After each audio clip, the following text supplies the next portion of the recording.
Bismillahirrahmanirrahim. Assalamualaikum warahmatullahi wabarakatuh. Kembali bersama saya Dr. Rado Yendra dan Rado Institute. Selalu konsisten untuk mengisi dunia maya Indonesia dengan kegiatan Tridharma Perguruan Tinggi. Kali ini kita akan melaksanakan praktikum statistik multivariat untuk seri yang ke-28 dengan judul Repeated Measures. Oke, repeated measure. Nah, dalam repeated measure ini masih berhubungan dengan konsep perbandingan berpasangan, tetapi dalam konsep ini satu komponen atau objek yang sama itu bisa terdiri dari berbagai treatment. Nah, dari treatment yang mungkin lebih dari 2, misalnya 4 treatment, ada beberapa hipotesis yang dapat lakukan untuk dijawab berdasarkan data yang ada. Repeated measure, masih ingat konsepnya masih dalam konteks perbandingan berpasangan, objek yang sama untuk treatment yang berbeda, tapi treatmentnya banyak, 1, 2, 3, mungkin 3 atau 4 dan seterusnya. Lalu ada beberapa hipotesis yang dapat dilakukan secara sekaligus. Oke, kita coba lihat konsep yang kita akan lakukan pada kesempatan kali ini. Kita akan berpatokan kepada buku yang sama, yaitu buku statistik multivariat. Nah, ini pembahasan kita pada hari ini adalah repeated measure. Nah, dalam repeated measure, seperti yang kita ungkapkan di awal, kita lihat mungkin sebagai contoh ada 19 objek anjing, dog, akan dilakukan 4 treatment, di mana treatment 1 itu adalah high CO2 preserve without the H, halogen. Treatment 2 low CO2 preserve without H. Dan treatment ketiga high CO2 preserve with H. Dan treatment keempat low CO2 preserve without with H. Ada without H, ada with H, ada high, ada low.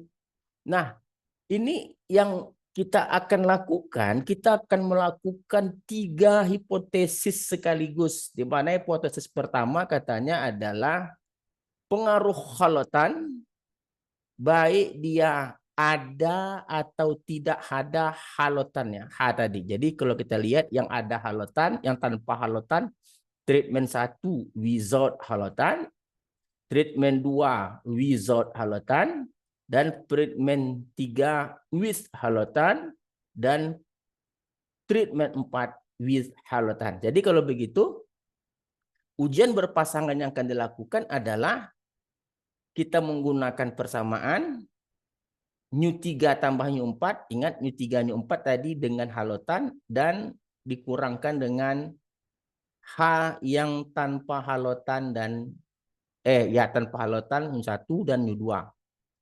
Jadi konsentrasinya adalah bagaimana pengaruh terhadap objek anjing tadi jika dilakukan treatment dengan halotan dan tanpa halotan. Jadi kalau kita lihat konsep ujian berpasangan, sama saja konsepnya seperti yang kita pelajari di awal-awal. Kita melihat konsep adanya pengaruh treatment terhadap berat badan. Jadi ada 10 objek.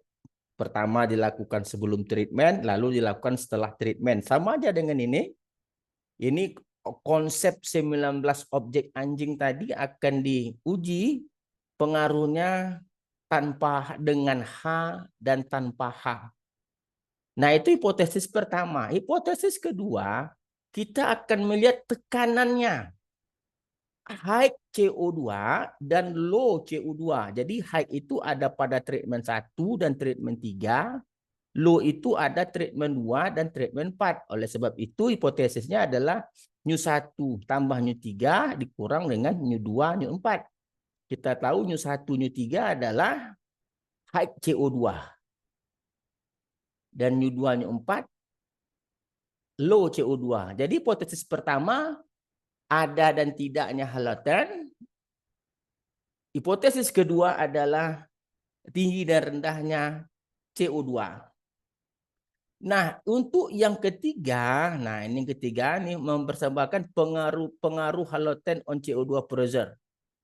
Oke, ada new 1, new 4. Nah, ini new 1, new 4, new 1, new 4 dan new 2 dan new 4. Jadi ini langsung dua ini tekanan tinggi dan tekanan rendah terhadap tanpa H dan dengan H. Dibandingkan lagi juga dengan new 2-nya 3, rendah dan tingginya TU2 tanpa dan dengan H. Jadi di sini sekaligus dia membandingkan konsep terhadap anjing tadi untuk high CO2 dan low CO2. Yang satu high, yang satu low, dan yang satu without, yang satu lagi dengan with.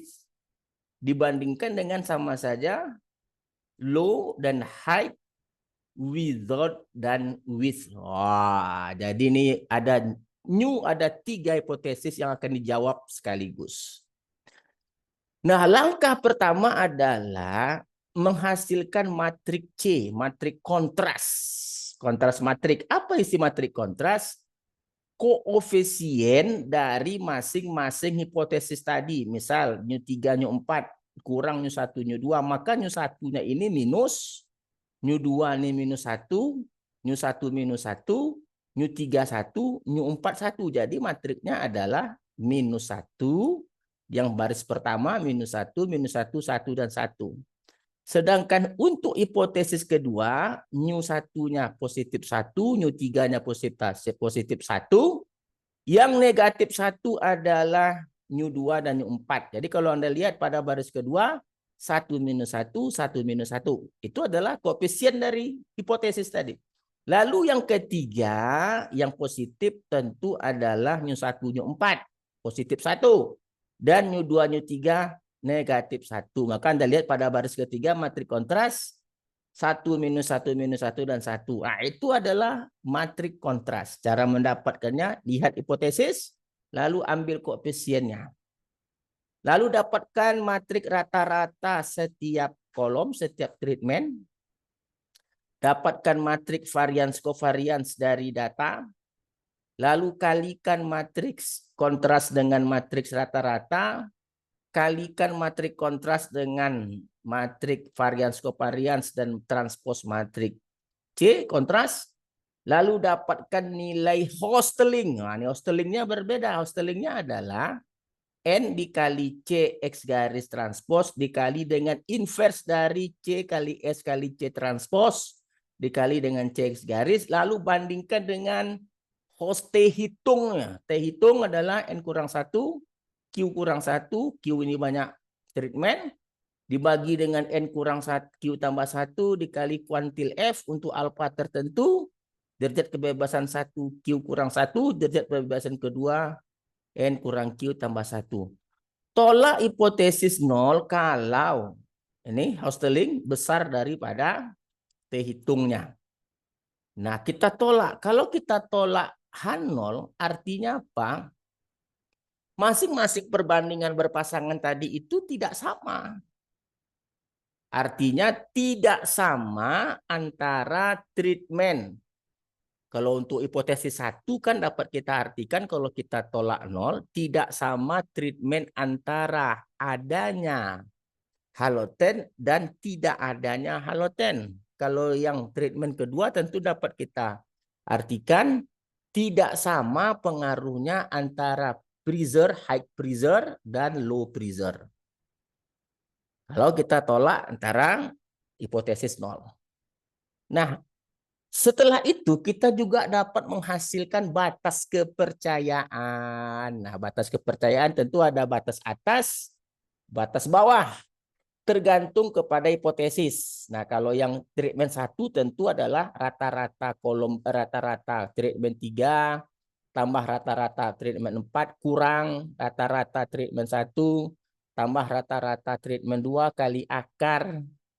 Ini akar rumusnya adalah akar N kurang 1 kali Q kurang 1 dibagi N kurang Q tambah 1 dikali kuantil dikali akar dari nilai C1 trans 1 transpose kali S kali C1 dibagi dengan N, dibagi dengan N kurang 1 dibagi dengan N. Nah, nilai ini adalah nilai diagonal utama dari matrik C kali S, C transpose kali S kali C. Ambil diagonal utamanya.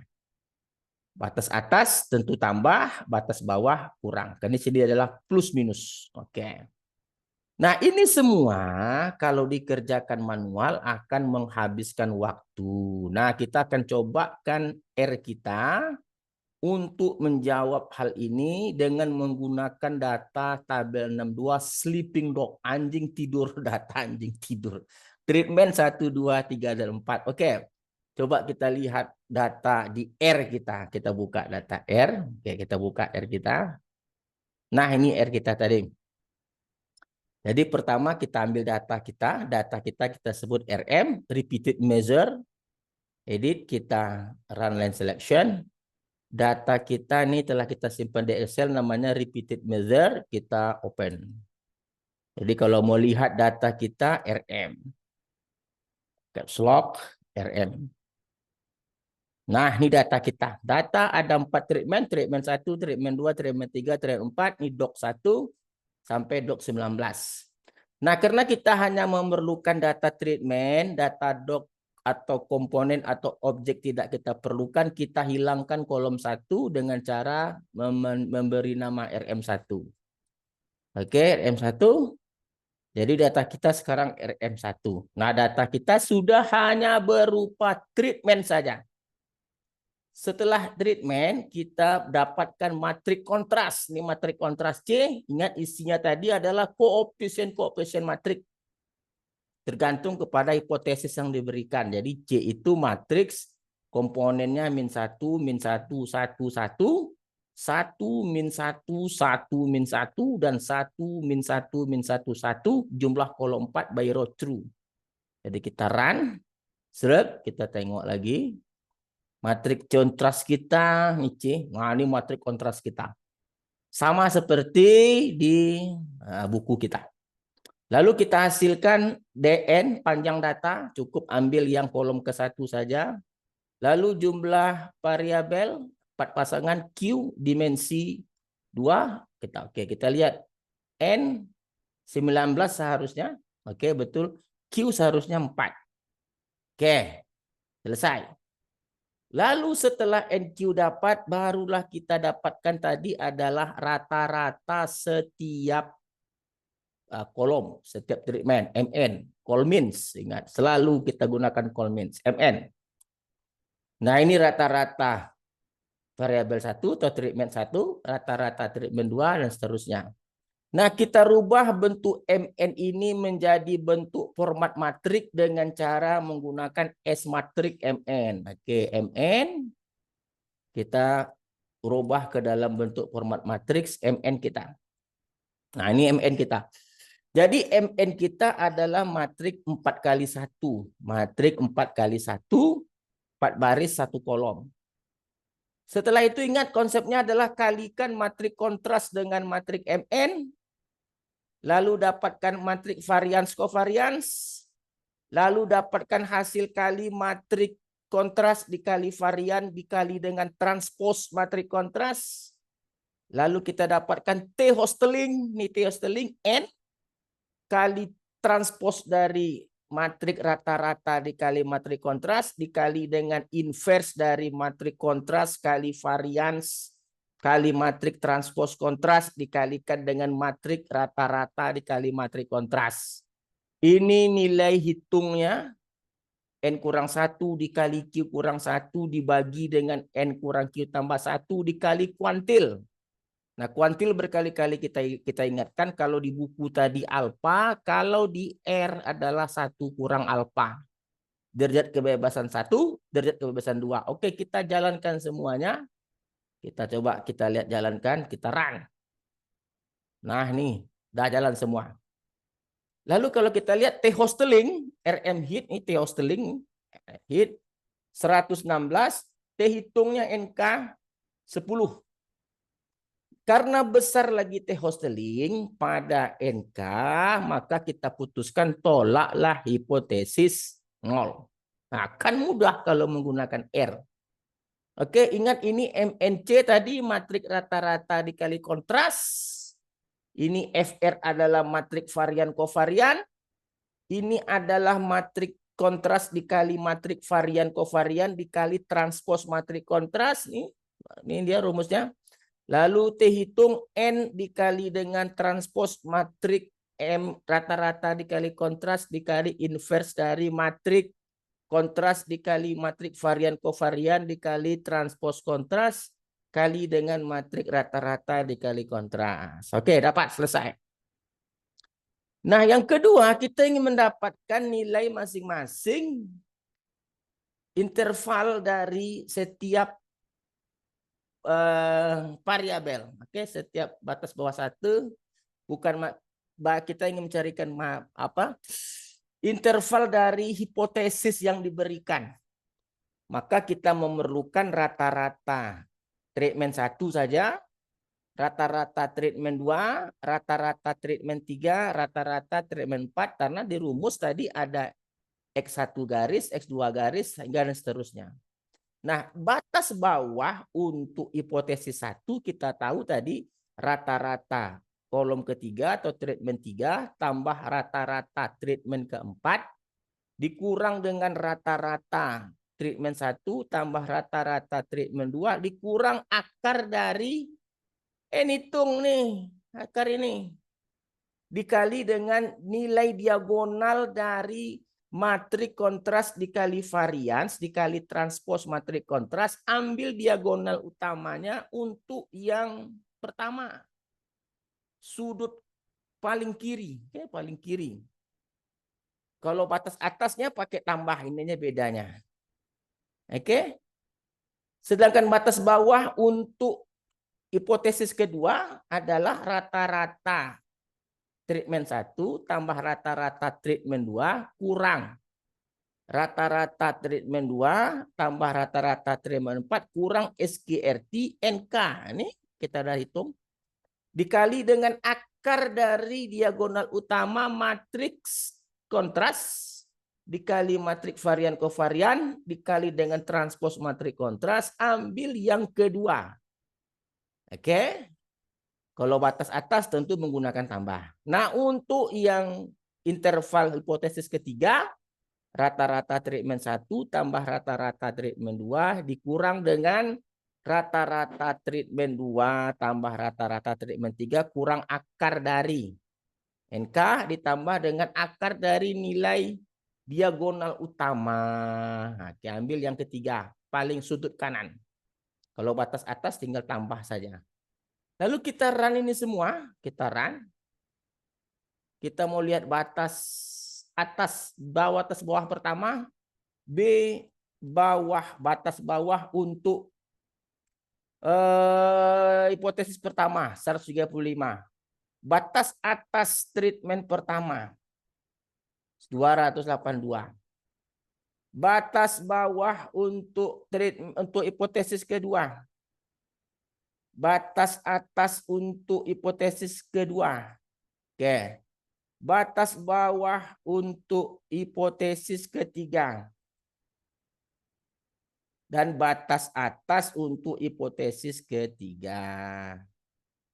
Wah, ini dia. Jadi dengan menggunakan R terasa nyaman belajar ini, oke? Kita telah menggunakan R, tentu praktikum mata kuliah statistik multivariat ini kita akan nyaman mengajar dan membuat mahasiswa paham dengan apa yang dimaksudkan oleh buku dengan yang kita hadapi. Oke, saya rasa praktikum statistik multivariat seri ke-28 tentang repeated measure telah kita lakukan dengan baik. Kita ingat komponennya tetap satu atau objeknya satu, yaitu kalau data tadi data anjing. Treatmentnya ada 4, lalu ada beberapa hipotesis yang dilakukan, tengok konteks soalnya. Kalau tadi ada atau tidaknya halogen atau H, yang kedua pressure, oke, low dan high pressure, lalu yang ketiga campuran, ada low dan high pressure dan ada dan tidaknya H itu dicampur. Oke, itu adalah hipotesis-hipotesis yang telah kita jawab tadi. Kita jawab tadi tolak hipotesis nol, artinya tidak sama antara treatment tadi baik pada hipotesis 1 maupun hipotesis 2. Tapi kalau kita terima hipotesis artinya sama saja kan gitu. Sama saja untuk hipotesis apakah ada halogen dan tidak ada halogen, sama saja pengaruhnya terhadap anjing tidur tadi. Itu kalau kita terima ini kan kita tolak. Kalau kita tolak tentu artinya berbeda treatmentnya antara ada dan tidaknya halogen atau pada hipotesis kedua tinggi rendahnya freezer CO2 dan seterusnya. Jumpa lagi pada sesi berikutnya. Rado Yendra, Rado Institute undur diri. Assalamualaikum warahmatullahi wabarakatuh.